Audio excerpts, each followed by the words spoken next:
Anong outlook mo sa the new Congress? Ano mangyayari sa impeachment ni Sara Duterte? Ano mangyayari sa mga patitos nyo? What do you think will happen? Kasi ang mangyayari dyan, I think the senator are judges also, di ba? Yes. So when they hear the impeachment case of the vice president, they'll have to make a vote, right? May I have a reaction? Thank you. Well, very briefly, I said two things about this issue on impeachment.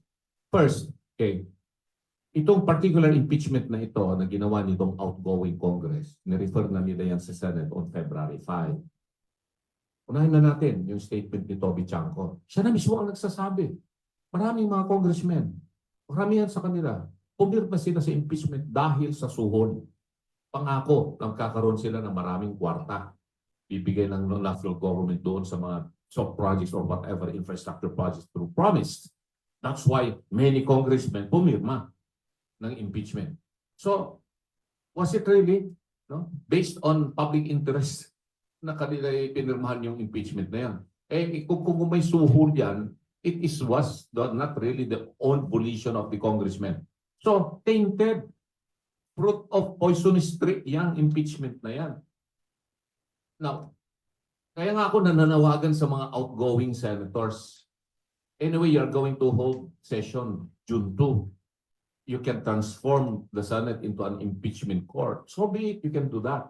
You can approve your rules. But I think the best thing that you have to do now is dismiss the case outright. Dismiss na yan for the sake of the nation and the people.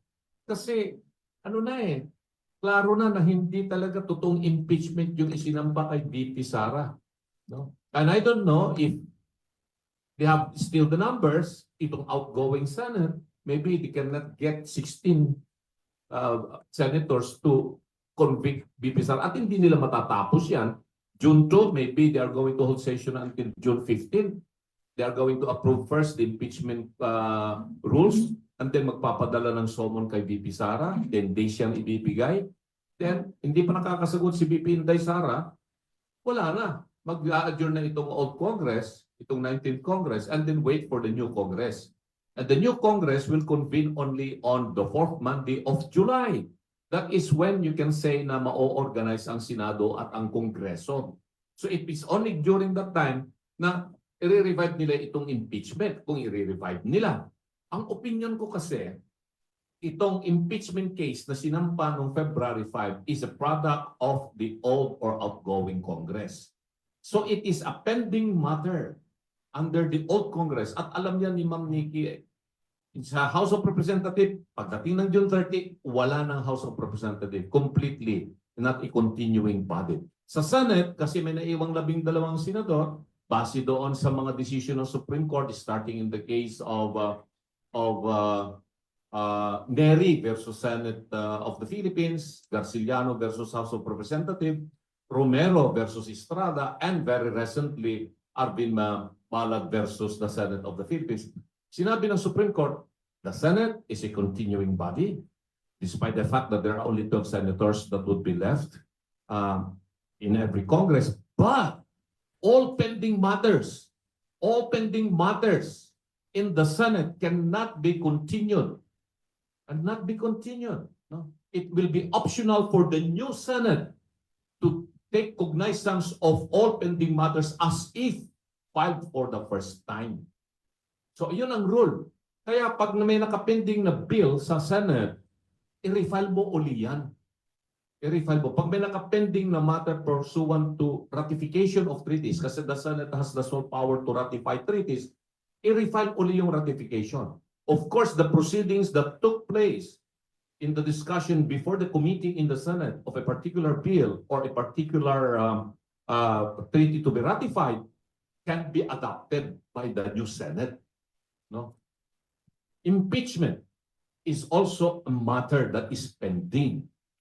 However, the Senate cannot take cognizance of the pending matter na impeachment because it's going to be treated a new one dahil may constitutional prohibition for a new impeachment complaint to be filed against the same official within a period of 1 year after it was initiated. nakalagay doon sa provision po ng Constitution natin. So hindi pwedeng bigyan ng Senado itong pararating na Senado, this new Senate that will be convened on the 4th Monday of July, to take cognizance of an impeachment case that was filed and referred to noong February 5. It will violate the 1-year prohibition. Kaya pinakamagandang gawin ng Senado ngayon, itong old Senate or the outgoing Senate from June 2 to June 15, kung yan po yung naka-schedule na kanilang session days, dismissin na lang nila itong impeachment case. Maghintay na lamang po sila ng another 1 year kung gusto nilang i-impeach si VP Sara at filean nila after February 5. Yun ang aking take po dyan. Mga kababayan, ang take ni Atty. Raul Lambino dito po sa impeachment ni Vice President Sara Duterte. Ayan, so tinanong po siya kung ano daw magiging kapalaran dito mga kababayan sa impeachment ni VP Sara ngayong 28th Congress. Ayan, kasi sabi ng Senado ay umpisaan daw nila mag-tackle dito sa impeachment ngayong June mga kababayan. Pero sabi ni Atty. Raul Lambino ay imposible mga kababayan, baka i-dismiss lang daw nila itong impeachment ni VP Sara at hintayin na lang daw nila sa 2026 kasi hindi daw pwedeng mag-file ka ng impeachment within the same year. Ayan, sabi ni Atty. Lambino, ito pong impeachment ngayon ni VP Sara ay product ng 19th Congress at mag-file ulit daw sila mga kababayan sa 2026 ng panibagong impeachment ni VP Sara kung gusto nilang i-impeach po ang VP or si VP Sara Duterte. Kasi meron daw pong period lang mga kababayan na bawal kang mag-file ng impeachment within the same year. Actually, meron na pong ilang mga law expert na nagpahayag dito rin po sa kinahinatnan ng impeachment ni VP Sara sa 28th Congress na posibleng mawalang saysay po ito kasi bawal nga daw pong itong i-continue ng 28th Congress kasi yung mga bagong papasok daw mga kababayan ng mga senador ay hindi daw po sila pwedeng makialam dito at meron nagsabi na kukwestiyonin lang daw po ito ni VP Sara sa Supreme Court ipabasura mga kababayan itong impeachment complaint ng 19th Congress sa kanya at mag-file daw ulit ng bago doon sa House of Representatives at i-forward ulit doon sa Senate mga kababayan or parang back to zero ulit sila sa 2026 after ng 1 year na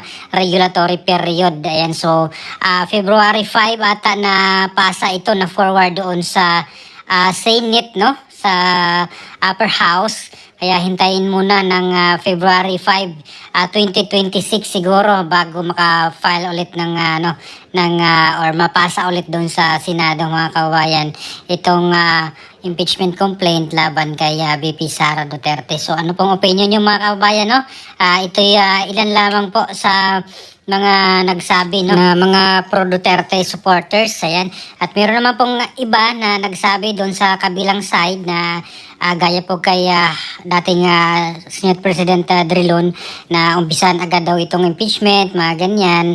At yung mga anti-Duterte na mga abogado ay nagsalita rin tungkol dito sa impeachment ni VP Sara. At kayo mga kababayan, ano pong opinion nyo dito sa kinahinatnan or ano kayang maging kinahinatnan dito po sa impeachment ni VP Sara ngayong 20th Congress at alam naman natin na naghahanda na daw po itong Senado. May mga na po sila yung suot nila itong kulay pula na robe. Ayan, so nakahanda na daw yata mga kababayan ang kailangang susuotin.